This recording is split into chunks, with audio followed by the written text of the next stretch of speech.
तुमचं या काम आपण करताय, काय प्रोग्राम आहे, कसं नियोजन आहे, कशासाठी करताय? राहुलजी गांधी यांच्या सूचनेप्रमाणे संबंध राज्य आणि देशामध्ये छात्रवृत्ती गुण विद्यार्थ्याचा एल्गार या अनुषंगाने एक मोहीम आम्ही हाती घेतलेली आहे. त्याच्यामध्ये काँग्रेस, युवक काँग्रेस आणि विद्यार्थी काँग्रेस यांचा सहभाग आहे.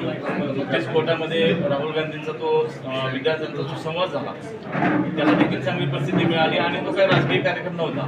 त्या विद्यार्थ्यांच्या मनातील, त्यांच्या पालकांच्या मनातील जे दुःख आहे ते बाहेर पडण्यासाठी आणि ज्या विद्यार्थ्यांचं नुकसान झालेलं आहे, ज्या गरीब विद्यार्थ्यांचं कुटुंबाचं नुकसान झालेल्या परीक्षा पेपरफुटीमुळे त्याचा निषेध म्हणून आणि त्याला सपोर्ट म्हणून काँग्रेस मैदानात उतरलेले आहे. यामध्ये प्रमुख आमच्या मागण्या आहेत की जवळपास देशामध्ये 22,05,000 विद्यार्थी ती नीटची परीक्षा देणार होते, पण आधीच पेपर फुटला. धर्मेंद्र प्रधान त्या खात्याचे मंत्री आहेत, त्यांना जा विचारला ते बोलायला तयार नाही. पंतप्रधान तर कधीच या विषयावर बोलत नाही, ते आम्ही नवीन सांगण्याची गरज नाही. आणि त्यांचं लक्ष फक्त सत्ता मिळवणे आणि पक्ष फोडणे एवढंच आहे. पण जवळपास 21 विद्यार्थ्यांनी आत्महत्या केला, त्याच्याकडे देखील त्यांनी कानाडोळा केला. जा विचारला तर निघून जातात.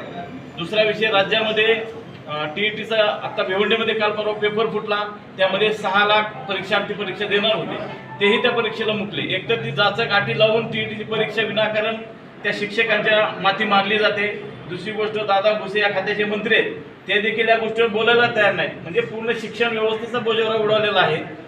जसं याच्या आधी शेतकरी असेल, कष्टकरी असेल आणि त्याच्यानंतर आता विद्यार्थी आणि तरुण आणि बेरोजगार तरुण असतील, यांच्या भवितव्याचा प्रश्न या देशापुढे निर्माण झालेला आहे. जास्तीत जास्त रोजगार मिळवून देणारा या सरकारनं 2014 पासून सांगितलं, पण वरचीवर त्या रोजगाराची संधी कमी होताना दिसत आहे. जिल्हा परिषदेचे शिक्षक असतील, इतर याच्यातले शिक्षक असतील, ते कमी करण्याचा घाट सुद्धा या सरकारनं घातलेला आहे. या विद्यार्थ्यांना सपोर्ट करण्यासाठी राज्यभर, देशभर काँग्रेस कमिटी आंदोलन करत आहे. आज देखील या ठिकाणी आम्ही धाराशिव जिल्हा काँग्रेस कमिटी आणि युवक काँग्रेस कमिटीच्या वतीनं मशाल मोर्चाचं आयोजन केलेलं आहे.